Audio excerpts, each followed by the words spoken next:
ब्राह्मण बोले, नारी, सौभाग्य की बात तो यह है कि भगवान शंकर की कृपा से शिव पुराण के वैराग्य युक्त कथा को सुनकर तुम समय पर चेत गई हो। ब्राह्मण पत्नी, तुम डरो मत, भगवान शिव की शरण में जाओ। शिव की कृपा से सारा पाप तत्काल नष्ट हो जाता है। मैं तुमसे भगवान शिव की कार्तिक कथा से युक्त उस परम वस्तु का वर्णन करूंगा जिससे तुम्हें सदा सुख देने वाली उत्तम गति प्राप्त होगी। शिव की उत्तम कथा सुनने से ही तुम्हारी बुद्धि इस तरह पश्चाताप से युक्त एवं शुद्ध हो गई है, साथ ही तुम्हारे मन में विषयों के प्रति वैराग्य हो गया है। पश्चाताप ही पाप करने वाले पापियों के लिए सबसे बड़ा प्रायश्चित है। सत्पुरुषों ने सबके लिए पश्चाताप को ही समस्त पापों का शोधक बताया है। पश्चाताप से ही पाप की शुद्धि होती है। जो पश्चाताप करता है वही वास्तव में पापों का प्रायश्चित करता है, क्योंकि सत्पुरुषों ने समस्त पापों की शुद्धि के लिए जैसे प्रायश्चित का उपदेश किया है, वह सब पश्चाताप से संपन्न हो जाता है।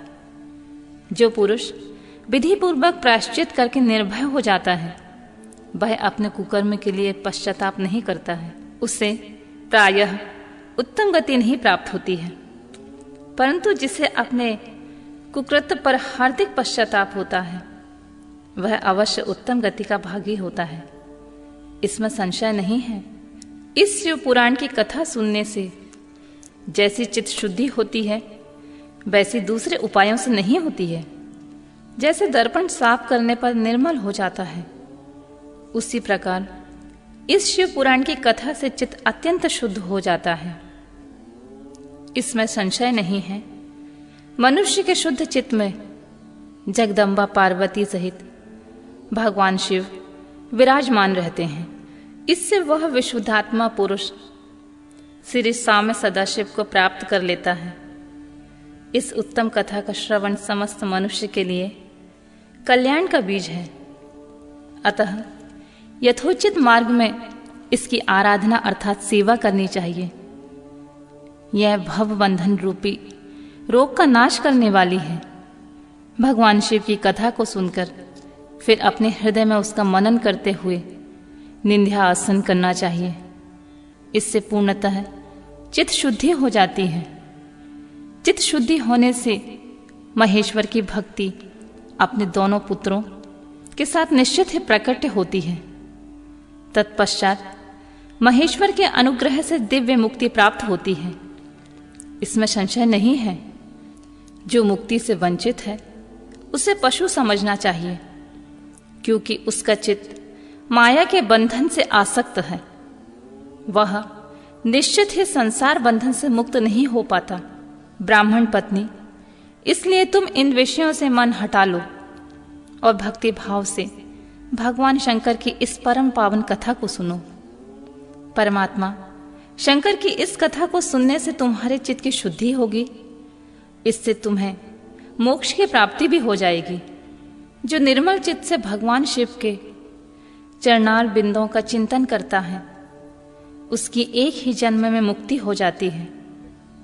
यह मैं तुमसे सत्य सत्य कहता हूं। सूत जी बोले, शौनक, इतना कहकर वे श्रेष्ठ शिव भक्त ब्राह्मण चुप हो गए। उनका हृदय करुणा से आर्द्र हो गया। वे शुद्ध चित्त महात्मा भगवान शिव के ध्यान में मग्न हो गए। तदंतर बिंदु की पत्नी चंचुला मन ही मन प्रसन्न हो उठी। ब्राह्मण का उक्त उपदेश सुनकर उसके नेत्रों में आनंद के आंसू छलक आए थे। वह ब्राह्मण पत्नी चंचुला हर्ष भरे हृदय से उन श्रेष्ठ ब्राह्मण के दोनों चरणों में गिर पड़ी और हाथ जोड़कर बोली, मैं कृतार्थ हो गई। तत्पश्चात उठकर वैराग्य युक्त उत्तम बुद्धि वाली वह स्त्री जो अपने पापों के कारण आतंकित थी, उन महान शिव भक्त ब्राह्मण से हाथ जोड़कर गद्यवाणी से बोली। चंचुला ने कहा, ब्राह्मण, शिव भक्तों में श्रेष्ठ स्वामिन, आप धन्य हैं, परमार्थदर्शी हैं। आप सदा परोपकार में लगे रहते हैं। इसीलिए श्रेष्ठ साधु पुरुषों में प्रशंसा के योग्य हैं। साधु, मैं नरक के समुद्र में गिर रही हूं, आप मेरा उद्धार कीजिए। पौराणिक अर्थ तत्व से संपन्न जिस सुंदर शिव पुराण की कथा को सुनकर मेरे मन में संपूर्ण विषयों से वैराग्य उत्पन्न हो गया है, उसी इस शिव पुराण को सुनने के लिए इस समय मेरे मन में बड़ी श्रद्धा हो रही है। सूत जी कहते हैं, ऐसा कहकर हाथ जोड़कर उनका अनुग्रह पाकर चंचुला उस शिव पुराण की कथा को सुनने की इच्छा मन में लिए हुए उन ब्राह्मण देवता की सेवा में तत्पर होने के लिए वहां रहने लगी। तदंतर शिव भक्तों में श्रेष्ठ और शुद्ध बुद्धि वाले ब्राह्मण देव ने उसी स्थान पर उस स्त्री को शिव पुराण की उत्तम कथा सुनाई। इस प्रकार उस गौकर्ण नामक महाक्षेत्र में स्त्री ने परम उत्तम कथा सुनी, जो भक्ति, ज्ञान और वैराग्य बढ़ाने वाली तथा मुक्ति देने वाली है। उस परम उत्तम कथा को सुनकर वह ब्राह्मण पत्नी अत्यंत कृतार्थ हो गई। उसका चित्त शुद्ध हो गया। फिर भगवान शिव के अनुग्रह से उसके हृदय में शिव के सद्गुण रूप का चिंतन होने लगा। इस प्रकार उसने भगवान शिव में लगी रहने वाली उत्तम बुद्धि पाकर शिव के सच्चिदानंदमय स्वरूप का बारंबार चिंतन आरंभ किया। तत्पश्चात समय के पूरे होने पर भक्ति, ज्ञान और वैराग्य से युक्त चंचुला ने अपने शरीर को बिना किसी कष्ट के त्याग दिया। इतने में ही त्रिपुर शत्रु भगवान शिव का भेजा हुआ एक दिव्य विमान द्रुत गति से वहां पहुंचा, जो उनके अपने गणों से संयुक्त और भली भांति के शोभा साधनों से संपन्न था। चंचुला उस विमान पर आरूढ़ हुई और भगवान शिव के श्रेष्ठ पार्षदों ने उसे तत्काल शिवपुरी में पहुंचा दिया। उसके सारे मल धुल गए थे। वह दिव्य रूप धारणी दिव्यांगना हो गई थी। उसके दिव्य अपव्यय उसकी शोभा बढ़ाते थे। मस्तक पर अर्धचंद्राकार का मुकुट धारण किए वह गौरांगी देवी शोभा वाली दिव्य आभूषण से विभूषित थी। शिवपुरी में पहुंचकर उसने सनातन देवता त्रिनेत्रधारी महादेव जी को देखा। सभी मुख्य मुख्य देवता उनकी सेवा में खड़े थे। गणेश, भृंगी, नंदीश्वर तथा वीरभद्रेश्वर आदि उनकी सेवा में उत्तम भक्ति भाव से उपस्थित थे। उनकी अंग क्रांति करोड़ों सूर्यों के समान प्रकाशित हो रही थी। कंठ में नील चिन्ह शोभा पाता था। 5 मुख और प्रत्येक मुख में 3-3 नेत्र थे। मस्तक पर अर्धचंद्राकार मुकुट शोभा देता था। उन्होंने अपने बांग भाग में गौरी देवी को बिठा रखा था, जो विद्युत पूज्य के समान प्रकाशित हो रही थीं। गौरीपति महादेव जी की क्रांति कपूर के समान गौर थी।